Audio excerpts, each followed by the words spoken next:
Modernisation के चक्कर में मर्डर न करें, ऐसा बोला था कल। वहाँ पर ख़त्म किया था अपन ने कि आज का यह जो वर्तमान युग है, इसमें आदमी दौड़ तो रहा है, लेकिन मालूम ही नहीं क्यों दौड़ रहा है। एक आदमी बहुत तेजी से दौड़े जा रहा था, दूसरा व्यक्ति उसको पूछता है कहाँ जा रहे हो। उसने जवाब क्या दिया पता है? पता नहीं। दूसरा प्रश्न किया क्यों जा रहे हो? इसका भी जवाब क्या दिया? पता नहीं। तीसरा प्रश्न पूछा भैया कहाँ से आए हो? उसका भी जवाब क्या दे दिया? पता नहीं। अच्छा भैया तुम कहाँ जा रहे हो पता नहीं, क्यों जा रहे हो पता नहीं, कहाँ से आ रहे हो पता नहीं, ये तो बता दो तुम हो कौन? उसका जवाब क्या दिया पता है? पता नहीं। ये कौन की कहानी है बोलो? को हम कीदृणकृत्या किम प्राप्य किम निमित्य इत्युये प्रत्ययम नोचे मता ब्रवेत। ये गाथा है, कारिका है। मतलब प्रतिदिन सुबह प्रातःकाल उठ के इन चारों प्रश्नों को अपन दोहराएं। उठते ही जैसे ही आँख खोलें, मैं कौन हूँ, मैं कहाँ से आया हूँ, मुझे कहाँ जाना है, मुझे क्यों जाना है। बस ज़्यादा प्रश्न की ज़रूरत ही नहीं है ना। यही अपना सार है जिनवाणी का। हाँ, ये गाथा है, कारिका है। आचार्य श्री जी प्रतिदिन पढ़ते हैं। अभी महाराज श्री जी भी बताते हैं ना उनकी जो प्रिय गाथाएं, उनमें एक गाथा ये भी शायद बता दिया हो, अर्थ पता नहीं, या बताएंगे। बता दिया? हाँ। तो ये प्रतिदिन आया कहाँ से, कहाँ है जाना, ढूंढ ले ठिकाना रे बंदे ढूंढ ले ठिकाना, है ना। ये भजन भी गाया है। तो ये सब भजन ही रहते हैं, लेकिन उनको अपन को जीवन में उतारना होगा, तब जाके हमारा कल्याण हो सकता है। ऐसा ही हो रहा है।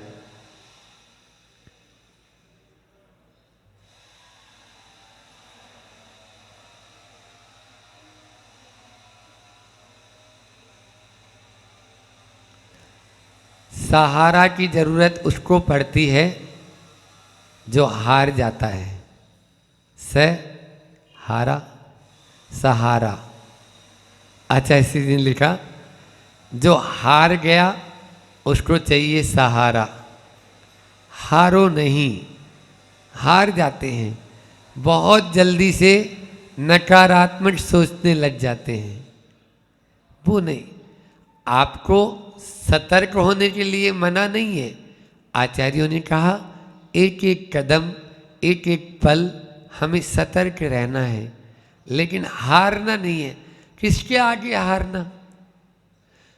आप तो और एक अच्छी बात बताते हैं कि इंग्लिश में उसको बोलते हैं, मतलब लास्ट उसका अंतिम निर्णय क्या होगा। क्या बोला हमने? अंतिम निर्णय क्या होगा ये आप स्वीकार कर लो, ये आप स्वीकार कर लो। अंतिम, फिर इसके बाद में तो हारने की कोई बात ही नहीं रहेगी। जब अंतिम निर्णय स्वीकार ही कर लिया, अब आपका मन विचलित नहीं होगा।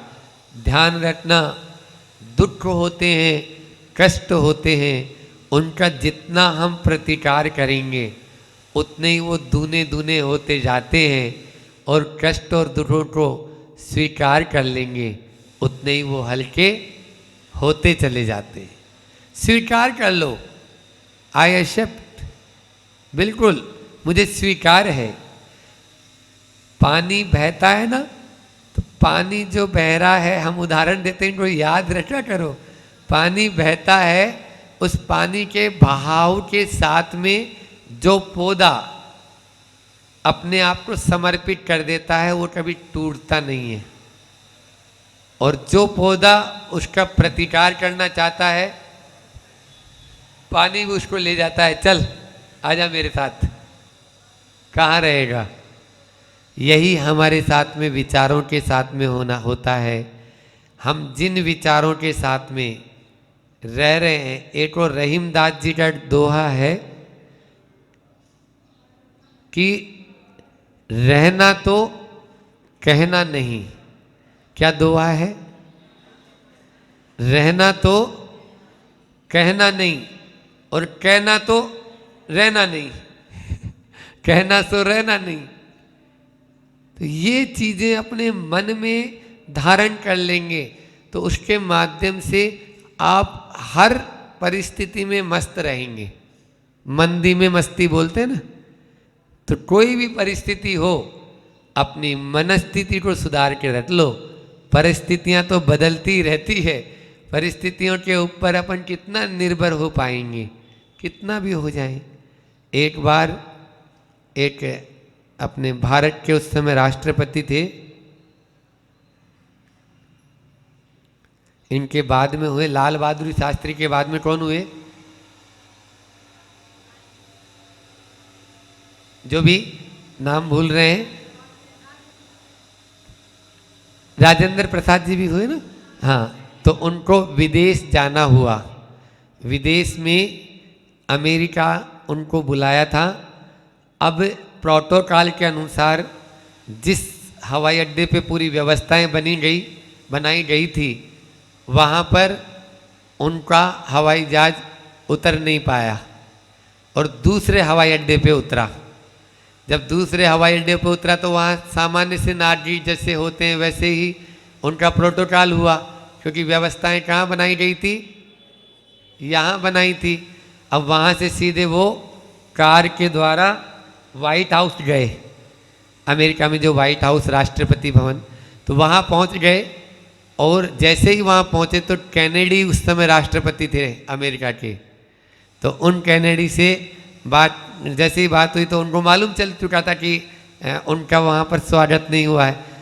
उन्होंने बोला कि माफ़ कीजिए, इंग्लिश में कहा उन्होंने, तो हिंदी में हम बता रहे हैं कि माफ़ कीजिए, आपका जो स्वागत होना चाहिए था वैसा स्वागत हम लोग नहीं कर पाए, क्योंकि मौसम के आदि के अनुसार और परिस्थितियाँ खराब होने के कारण आपका विमान जहाँ पर उतरना था वहाँ नहीं उतर पाया। इस कारण से सारी व्यवस्थाएं हमारी धरी रह गई। तब जो डॉक्टर राजेंद्र प्रसाद जी ने जो जवाब दिया, राजेंद्र जी थे, तो उन्होंने जो जवाब दिया वो बहुत ही ध्यान देने लायक था कि परिस्थितियाँ भले ही बदल चुकी हो, परिस्थितियाँ भले ही बदल चुकी हो, हम लोग अपनी मनस्थिति को स्थिर रखते हैं, अपनी मनस्थिति को कभी भी परिवर्तित नहीं करते, ताकि किसी भी प्रकार की बाहरी परिस्थिति का हमारे ऊपर कोई प्रभाव नहीं पड़ता है। इसलिए परिस्थितियों से प्रभावित न हो, मनस्थिति जरूर आप अपनी देख लें। मनस्थिति की ओर अपना ध्यान रहेगा, जैसी मन की स्थिति हो जाती है परिस्थितियां भी वैसे बदलने को मजबूर हो जाती है। लिख लो, क्या बोला मैंने?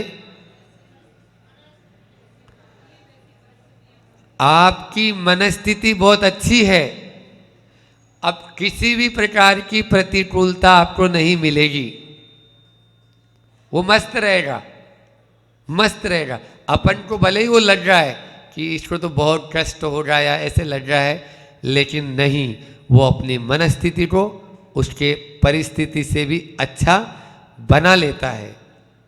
इसलिए आचार्य भगवंत बार बार कहते हैं कि उनमें मत उलझो, परिस्थितियों में उलझ जाएंगे तो कुछ भी अपन नहीं कर पाएंगे।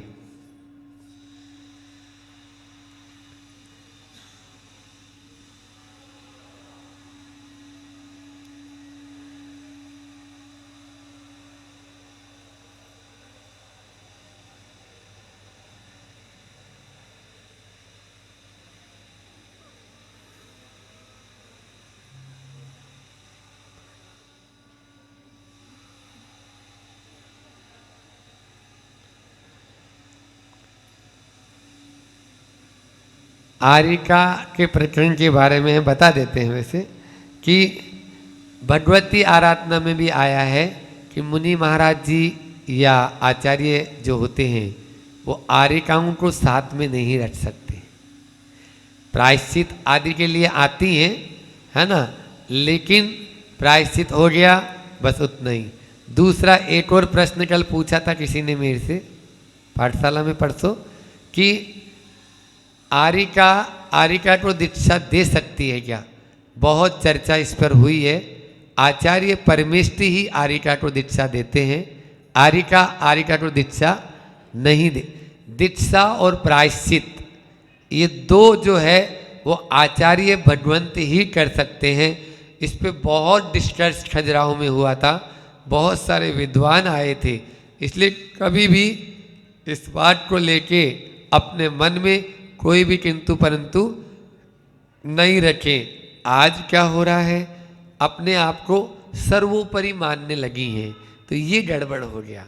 इसके माध्यम से बहुत सारी शिथिलाचारी आ चुकी है, उसके माध्यम से बहुत गड़बड़ भी हो गया है और अप्रभावना का कारण भी बन जाता है। आपको संस्मरण सुना देता हूँ गुरु जी का।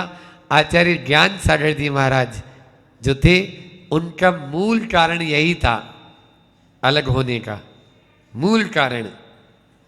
वो आचार्य ज्ञान सागर जी महाराज जी का ये हमेशा भाव रहता था कि आरिकाओं को साथ में नहीं रखना है।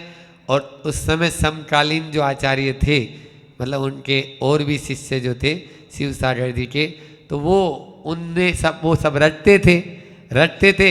इन्होंने मना किया तो बस फिर नहीं हुआ। तो इन्होंने कोई बात नहीं, आप जैसा चाहें वैसा करें, हम अपना अलग। तो ये मूल कारण था। आरिकाओं को साथ में रखना ये अपने संघ की परंपरा नहीं रही है और इससे बहुत सारी जो है ना विकृतियाँ आ गई, बहुत विकृतियाँ आ गई है। और आप लोग स्वयं देखते हैं घर परिवार में भी, तो साधु यदि मान लीजिए एक जगह एक बिल्डिंग में रहेंगे तो उसके माध्यम से मर्यादाएं भी उतनी पालन नहीं हो पाती है। इसलिए इन सब का कुछ समय के लिए आई है, उसमें भी दूर ठहरती हैं और अपना प्रायश्चित आदि के लिए आई हैं, तो उतना काम हुआ और अपना वापस से गुरु जी रवाना कर देते हैं। इतना ही बताया गया है।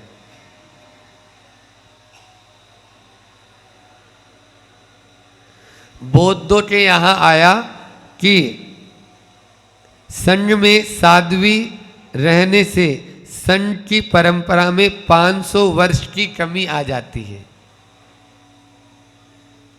संघ ये तो हमने भी भूल गए होंगे, बताया तो गुरु जी नहीं है। बौद्धों के यहाँ क्या लिखा है, उनके जो पिटक है ना उसमें, कि बुद्ध पिटक में उसमें लिखा है कि अगर साध्वी को साथ में रखते हैं तो 500 वर्ष की साधना की कमी हो जाती है। इतनी साधना नीचे चली जाती है। इसीलिए उनके काल में भी हीयमान और महायान ये बुद्ध के काल में ही हो गए। हाँ क्या बोल रही?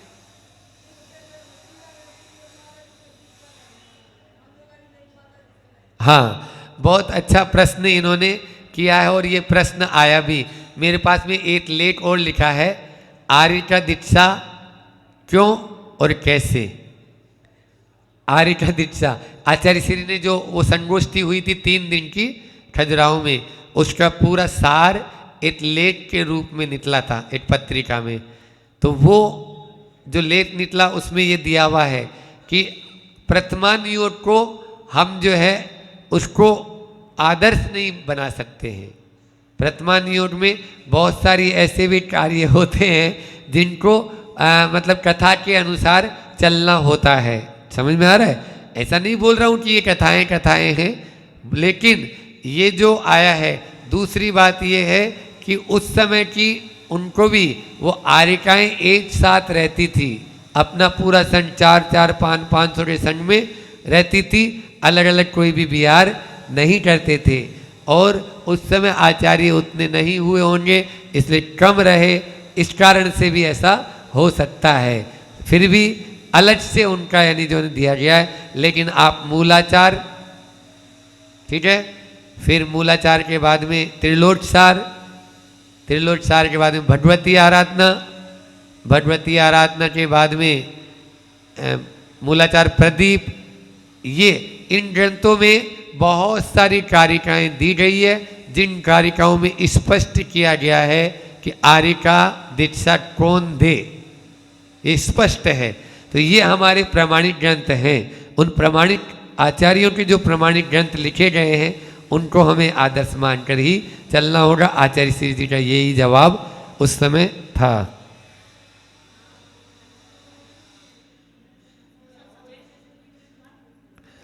श्रेणिक की उम्र 115 वर्ष, महावीर की 72 ही थी। बुद्ध की भी उम्र ज़्यादा थी। महावीर परंपरा में साध्वी भी समोसरण में त्रिगुणा प्रमाण मिला। बौद्ध धर्म भी अनुकरण किया, संघ के साथ नहीं रखा, आज रखने लगे हैं। ठीक है, महावीर भगवान और के समय से ही, या आप तो और आगे से ले लो, हमेशा समोसरण में, अभी यहां भी देखो ना, पुरुष कितने हैं बोलो, और महिलाएं कितनी हैं? कहीं पर भी जाओ, धर्म सभा में भी वही होगा, तो महिलाएं ही ज़्यादा। वहाँ समोसरण में भी आर्यिकाएँ ज़्यादा रही, लेकिन उन आर्यिकाओं को भी कभी संघ में नहीं रखा गया है। उनका अपना संघ होता है और वो अलग से अपना विहार करती हैं। इस प्रकार से यहाँ पर यही है कि भगवान महावीर के समय से ही ये परंपरा चली आ रही है।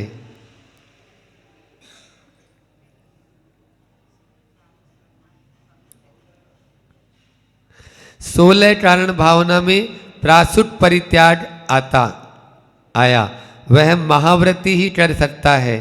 प्रासुत परित्याग का मतलब रत्नत्रय का दान होता है। रत्नत्रय का दान जो है कौन करेगा? महाव्रती, जो मतलब खुद यानी करेगा। आज अपन सवेरे बोले थे ना कि जो स्वयं पहले अपना स्थिर नहीं रहेगा वो दूसरे को कैसे सहारा देगा, वो तो गिर जाएगा ना। तो पहले अपने आप को स्थिर रखना जरूरी है। यदि स्थिर नहीं रखेंगे तो स्वयं भी गिरेगा। और जेसीबी देख के यहाँ पे चलती है तब, तो जेसीबी क्या करती है, पहले उदाहरण याद रख लेना, जेसीबी अपने पहले चारों पांव अच्छे से स्थिर कर लेती है, ऐसे ऐसे हिला के और देख लेता है उसको, और हिलाने के बाद में अब सूंड को पटकता है। अब वो कितनी भी तेजी से या कितना भी भारी पत्थर भी होगा उसको भी वो नीचे से निकाल लेगा। अगर वो चारों पांव पहले स्थिर नहीं करेगा तो वो खुद ही लुढ़क जाएगी, वो सूंड तो बाद में, सूंड उधर रह जाएगी। कई बार हो भी जाता है ऐसा। तो इस प्रकार से ढीला ढाली नहीं, महाव्रती रत्नत्रय का दान कौन कर सकता है? रत्नत्रयधारी जो रत्न, उनको उपचार से महाव्रती कहा है, महाव्रती नहीं। समझ में आ रहा है? हाँ।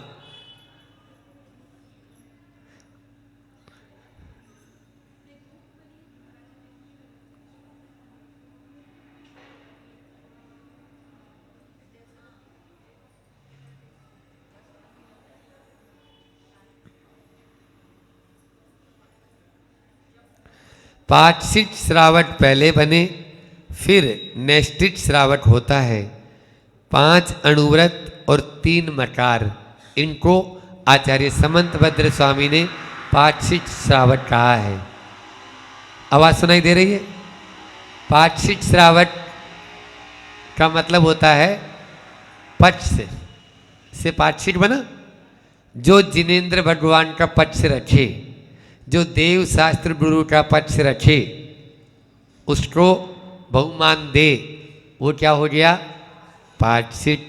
इसमें पहले 5 अणुव्रत और 3 मकार, इन 8 मूल गुणों का पालन पहले होना जरूरी है, तभी वो पाक्षिक होगा।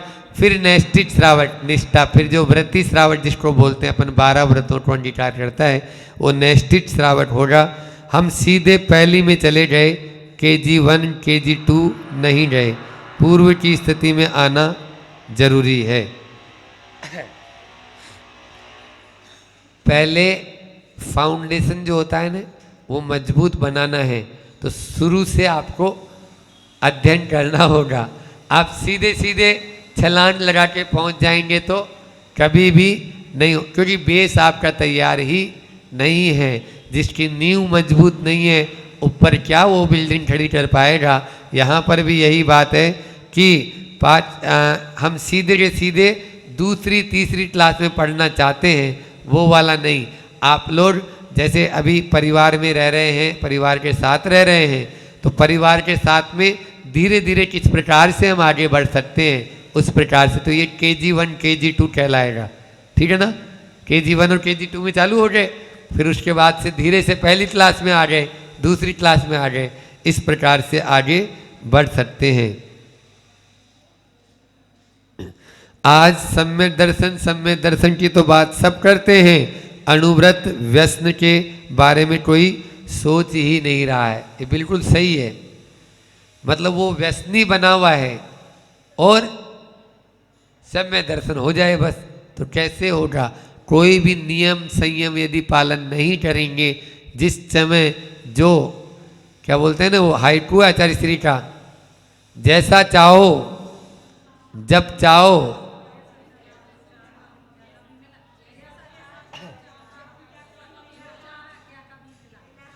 जैसा चाहा जब चाहा, क्या कभी मिला, बोलो।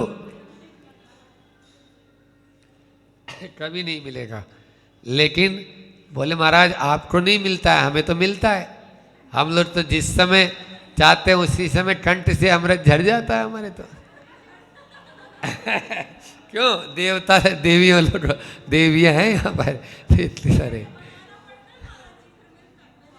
हाँ, बनाना तो पड़ेगा बना, लेकिन फिर भी कुछ भी बना ले, यद्वा तद्वा बना ले, नहीं। ये सब कर्म भूमि है, कर्म तो करना पड़ेगा, कोई भोग भूमि थोड़ी है। ये क्या है, कर्म भूमि। और कर्म भूमि में क्या करना पड़ेगा, आपको कर्म करना पड़ेगा, तभी खाने को मिलेगा। ऐसे नहीं कि आप चले गए पेड़ के नीचे और बोले हाँ रोटी दे दो, कुछ नहीं देगा।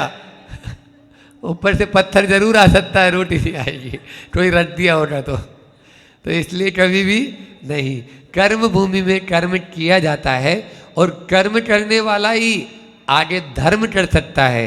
ये दोनों चीज हमारे लिए यहाँ पर फैसिलिटी है, इसलिए हर कर्म में धर्म होना चाहिए। समझ में आ रहा है, हर कर्म में धर्म होना चाहिए। कर्म आप ऐसा नहीं धर्म केवल मात्र अपन आ गए 1 घंटे के लिए यहाँ पर मंदिर में आधा घंटा की क्लास आ गए, अब बस बाकी समय कुछ नहीं, तो वो गड़बड़ हो जाएगा। इसलिए ये हाइकू जो अभी बोला, जो चाहा जितना चाहा जब चाहा, क्या कभी मिला, तो ये कभी भी नहीं मिल सकता है, कभी भी नहीं। पुण्य तो जिनके है उनको भी नहीं हो सकता है। हाँ आप देख लीजिए, चाहे वो आदिनाथ भगवान हो और चाहे वो महावीर भगवान हो, सबको देखना हुआ। इसलिए हमेशा जैसा उन्होंने सोचा वैसा ही हो गया हो, ऐसा नहीं है। इसलिए मन के प्रतिकूल होने पर भी अपने को अनुकूल बनाए रखो। होते कछु नहीं है, होते तो भोग ही भोग है। एक पल की चैन नहीं है, एक पल नहीं छोड़ सकते। वो बोल रहे हैं ना, दूसरे जोड़े पे ध्यान ही नहीं जाता है, खाली बस वो दोनों ही हैं। बस जो युगल जो जन्म लिए हैं उनका किसी से मिलन नहीं, किसी को देखना नहीं, किसी से बातचीत नहीं, कोई अड़ोसी नहीं, कोई पड़ोसी नहीं, कोई लड़ने वाला नहीं, कोई झगड़ने वाला नहीं, कोई भाई नहीं, कोई बहन नहीं।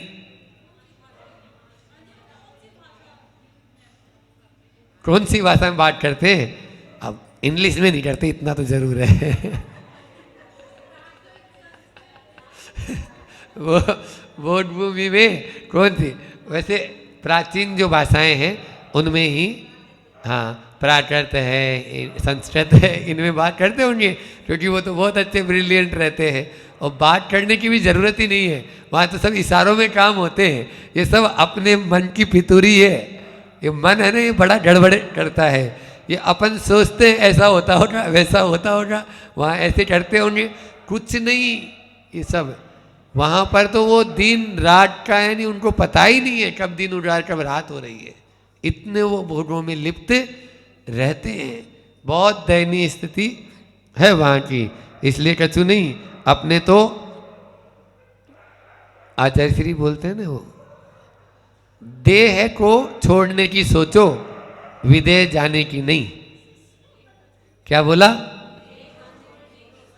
देह से रहित होने की बात करो, विदेह की क्या बात करते हो। इसी प्रकार से हमारा स्त्री पर्याय छिद जाए, हमारा स्त्री पर्याय छिद जाए, ऐसा भी आप लोगों के भाव बनते हैं ना, बनना भी चाहिए। मन में परिणाम आते हैं। तो स्त्री पर्याय तो कई बार सबने प्राप्त की, कई बार पुरुष पर्याय भी अपन को प्राप्त हुई। अपन को तो न स्त्री पर्याय चाहिए, न पुरुष पर्याय चाहिए, न नपुंसक पर्याय चाहिए। इन तीनों वेदों से अपन को तो अपगत वेदी बनना है। अपगत वेदी होने की बात करें, एक दूसरी इस पर्याय में या इन्हीं में उलझे रहेंगे, ये स्त्री है, ये पुरुष है, ये नारी है, तो उसमें अपना कल्याण होने वाला। लेकिन वर्तमान में हमारा दिमाग उतना ही काम कर पाता है। किसी ने कहा कि इस दिमाग में इतनी नसें होती है, सुन रही है? इस दिमाग में इतनी नसें होती है कि उन नसों को, दिमाग में और शरीर में, उन नसों को यदि बाहर निकाले ना, बाहर निकाले तो इस हॉल में नहीं समाएगी। इतनी लंबी है वो, नहीं समझ में आई? पतली होती है ब्रेन्स, ब्रेन्स जो होती है ब्रेन्स, हाँ, तो वो इतनी लंबी लंबी पूरी गुच्छादार चल रही है। वो पूरे में इससे, इस हॉल की लंबाई से भी, बड़ी चौड़ाई से भी लंबी चौड़ी वो रहती है बहुत, पूरे में मस्तिष्क में, शरीर में कहीं पे भी। उसने निकाली थी ना, रावण ने अपनी वीणा में लगाई थी तंत्री, पद्म पुराण में, तो वो ही वैसी वाली बता रहा हूं। अपने भी तो दिखती है ना, हमारे तो स्पष्ट दिखती है। हाँ, जिनको ज्यादा माल मटेरियल जिसके पास में नहीं है ना, हाँ, जिनके पास खजाना है उनकी नहीं दिखती, हमारे तो सीधी सीधी दिखती है। आप तो पूरी पढ़ लो आराम, कहाँ से कौन सी चीज़ कहाँ जा रही है, तो इन्हीं के ऊपर चिंतन करते हैं हमें। तो ये लिखा हुआ मिला, विज्ञान इस चीज़ को मानी कि इतनी नसें हैं अपने शरीर में।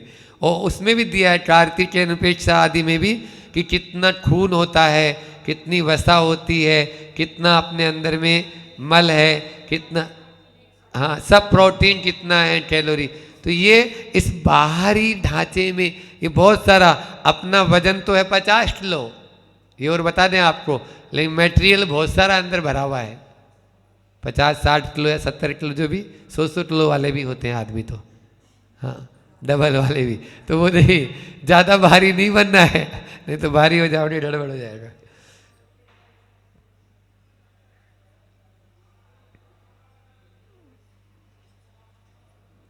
राम क्षायिक सम्य दृष्टि थे। राम क्या थे? मृग का शिकार कैसे आता है ना इन लोगों के यहाँ, रामायण जो आती है, तो फिर वो मृग बने। रावण जो है वो सोने का मृग बना, और सीता ने कहा कि लाओ।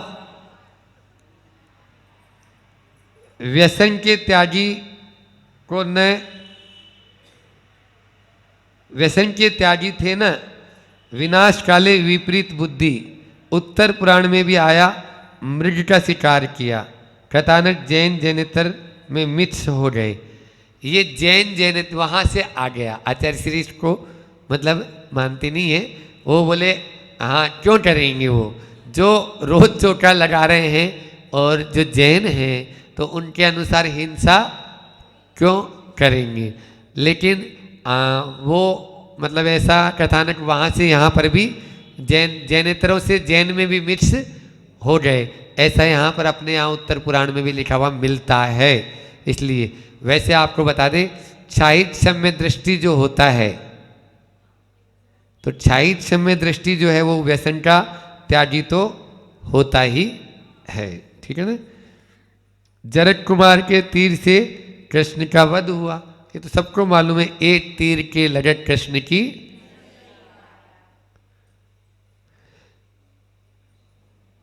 पहले महाव्रत दिए फिर समिति दी। बहुत अच्छी बात है ये आप लोगों के लिए। समय तो हो गया, पहले महाव्रत दिए फिर समिति दी। मतलब ये है पहले तुम पाप को छोड़ दे, पाप से निर्वृत्ति ले ले, छोड़ना पहले बोला, फिर बाद में अब तेरे से रहा नहीं जा रहा है, ठीक है खा ले, हे ऐसे वैसे नहीं, ऐसना समिति से खाना। 32 अंतराय 46 दोष को तो टाल के खाना, धूम अंगार आदि दोषों से बचना। ये कौन ने बोला? बाद में समिति हो गई। बैठने के लिए बोला था, कोई बात नहीं, नहीं बैठ पा रहा है, चलना है, जाना है, उठना बैठना है, जा एरिया समिति पूर्वक चलो, ये फिर समिति आ गई, ठीक है ना। तो प्रवृत्तिगत सावधानी का नाम क्या होता है? समिति।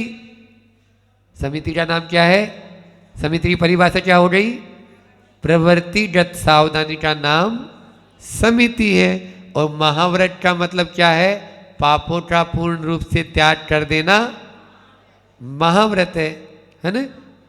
प्रवृत्तिगत सावधानी, पापों का पूर्ण रूप से एक देश से त्याग नहीं, तब महाव्रती। ऐसे ही पहले अनुव्रत फिर 7 व्यसन की बात की। अनुव्रत के बाद क्या खाएं क्या पिए, उसके अंदर में व्यसन के बारे में आया। पहले अनुव्रती बनेंगे, उसके बाद में फिर जैसे ही पापों का, पहले पाप का त्याग करो फिर व्यसन का त्याग करो, सीधी सीधी बात है ना। और पाप और व्यसन दोनों वैसे एक जैसे ही लगते भी हैं, आप देखो ना, उसमें से है भी इसमें, है ना, हाँ मिक्स है। तो इसलिए पहले व्रतों को अंगीकार करें, फिर उसके बाद में आगे। महाव्रत पहले दिए जाते हैं, फिर 28 मूल गुण होते हैं। 28 मूल गुण की व्यवस्था है, वो तब है जब आप त्याग करोगे। 28 जो मूल गुण है उनमें 5 महाव्रत है।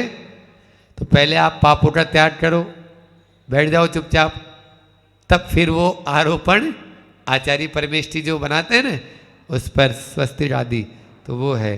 पहले बीज बो, फिर बाड़ी आई गया, बाड़ी लगाई जाती है। पहले बीज बोया जाता है, फिर बाड़ी बाद में। ऐसे ही पहले व्रत होते हैं, फिर 7 क्या है? शील व्रत है। अनुव्रत कितने हैं? 5। और शील व्रत कितने हैं? कौन कौन से? 3 गुण व्रत और 4 शिक्षा व्रत। इन 7 शील की बाड़ी, ये शील व्रत को बाड़ी बोला गया है। तो अनुव्रतों की हिफाजत के लिए ये होना बहुत जरूरी है। इतना ही रखते हैं, समय भी आप लोगों का पूर्ण हो गया है, टाइम तो फटाफट ही हो जाता है। मिथ्यात्व में नाश वे को, ज्ञान की प्रकाश वे को, आपा परिभाष वे को, भानुसी बटानी है।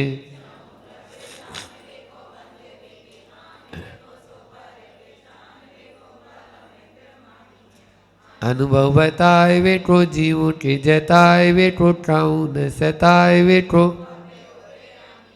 जाता तार वे को।